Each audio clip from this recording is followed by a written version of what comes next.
You're sitting across from someone at dinner and they casually mention their opinion on something trivial. Before you can stop yourself, you feel it rising in your chest, that electric surge of disagreement, that irresistible urge to challenge, to dissect, to debate. Everyone else at the table nods politely and moves on, but you cannot.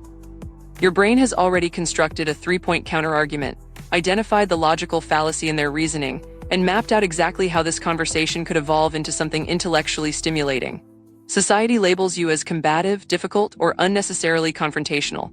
But cognitive psychology reveals something far more complex about the minds of people who genuinely love to argue. There is a hidden emotional architecture beneath the surface of chronic debaters, a psychological wiring that makes intellectual conflict feel like oxygen and makes agreement feel like suffocation. Once you understand what is actually happening inside the brain of someone who cannot resist an argument, you will realize that their need to debate is not about winning. It is about something far more emotionally desperate. To understand the psychology of the chronic arguer, you have to first recognize what happens in their brain during a typical conversation. When most people engage in casual dialogue, their brain operates in a low-stakes processing mode. They exchange pleasantries, share surface-level opinions, and move through social interactions with minimal cognitive friction.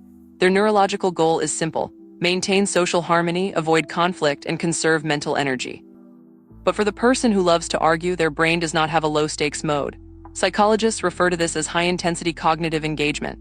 Their mind does not passively receive information, it actively interrogates it. When you state an opinion, they are not just hearing your words. They are involuntarily stress-testing your logic, searching for inconsistencies, and generating alternative perspectives in real time. This is not a conscious choice, it is a neurological reflex. Their brain treats every statement like a puzzle that demands solving, every claim like a hypothesis that requires rigorous examination. This is why they cannot simply nod and smile. Agreement without intellectual scrutiny feels cognitively incomplete.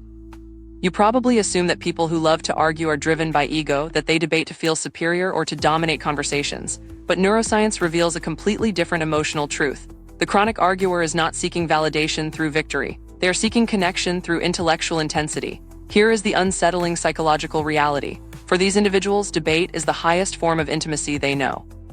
When someone engages them in a rigorous argument, when someone matches their intellectual energy and pushes back with equal force, their brain releases a neurochemical cocktail of dopamine and oxytocin.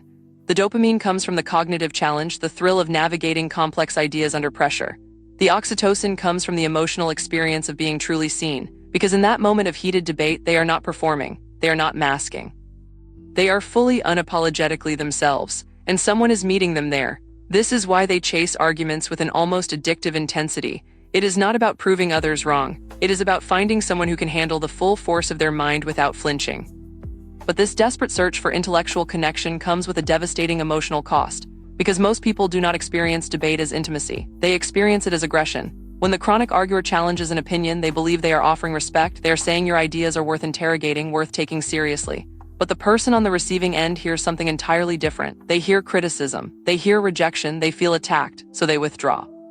They stop sharing ideas, they stop engaging, and the chronic arguer is left confused and isolated, wondering why everyone around them is so emotionally fragile, so unwilling to think critically. They do not realize that their need for intellectual rigor is being interpreted as emotional hostility.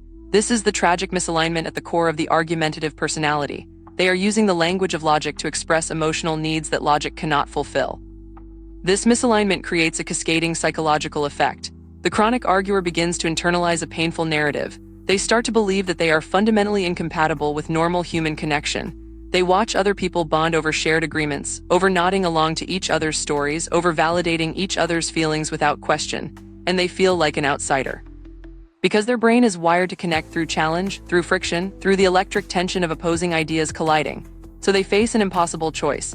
Either suppress their natural cognitive style and force themselves to engage in surface-level conversations that feel emotionally hollow, or stay true to their argumentative nature and accept chronic social isolation. Most choose a middle path. They oscillate between the two, code-switching between their authentic intellectual self and a socially acceptable mask. But this constant performance is exhausting. It breeds resentment. They resent the people who cannot handle debate. They resent themselves for needing something most people find uncomfortable. And beneath that resentment lies a much deeper, more painful emotion: loneliness. But the emotional complexity of the chronic arguer goes even deeper than loneliness. There is a hidden psychological vulnerability that even they do not fully recognize. People who love to argue are often running from something. Cognitive scientists have identified a pattern. Individuals with argumentative tendencies frequently use intellectual debate as an emotional shield. When you are dissecting someone else's logic, you are not examining your own feelings. When you are constructing a counterargument, you are not sitting with your own uncertainty. Debate becomes a socially acceptable form of emotional avoidance.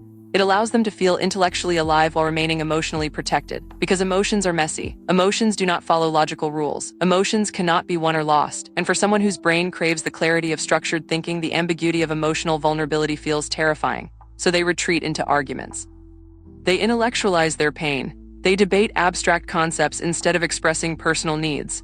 And they wonder why their relationships feel hollow, why people accuse them of being emotionally unavailable, why intimacy always seems just out of reach. So how does someone wired for argument actually build genuine connection?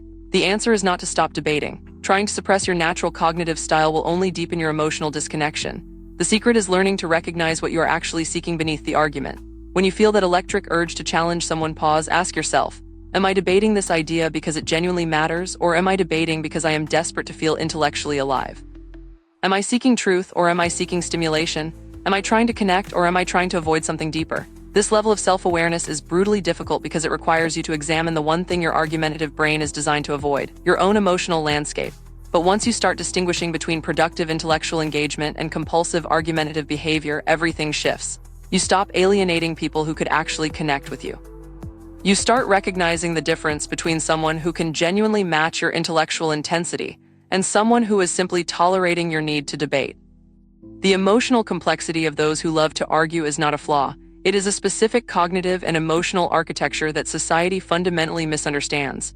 Your need for intellectual friction is not about arrogance. It is about aliveness. It is about refusing to let ideas go unexamined. It is about demanding that conversations have depth, substance, meaning. But that same intensity that makes you intellectually formidable also makes you emotionally vulnerable in ways you have never fully acknowledged. The chronic arguer is not emotionally detached. They are emotionally desperate, searching for connection in the only language their brain fully trusts: rigorous, uncompromising intellectual honesty. Once you understand this about yourself, you can stop apologizing for how your mind works and start building relationships with people who experience your argumentative nature not as hostility, but as the profound compliment it actually is.